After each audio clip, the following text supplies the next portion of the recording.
Bonjour, aujourd'hui on corrige cet exercice-là. Si tu n'as pas encore fait, je te conseille de le faire avant d'écouter la correction.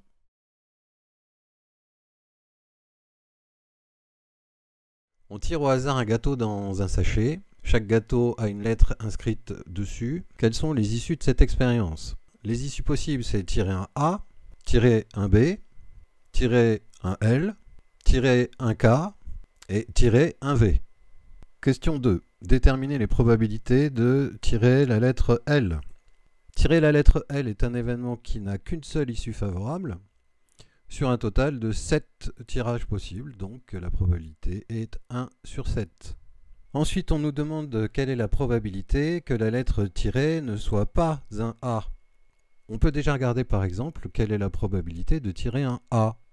La probabilité de tirer un A, c'est 3 sur 7. Et du coup, ne pas tirer un A, c'est l'événement contraire. Eh bien, on va utiliser cette propriété formidable de notre cours.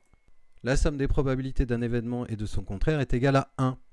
Du coup, comme la probabilité d'obtenir un A, c'est 3 sur 7, la probabilité de ne pas obtenir un A, c'est 1 moins 3 sur 7, c'est-à-dire 4 sur 7.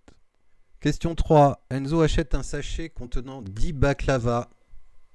Ce sachet contient 2 baklava pistache, 4 baklava noisettes, et les autres baklava sont à base de noix.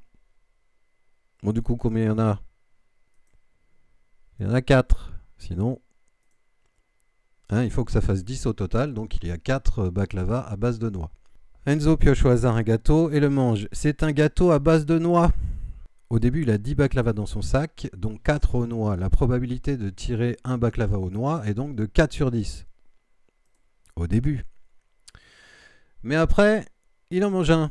Du coup, il lui reste que 3 baklava aux noix sur un total de 9 gâteaux. Donc la nouvelle probabilité de tirer un baklava aux noix n'est plus que de 3 sur 9, c'est-à-dire environ 0,33.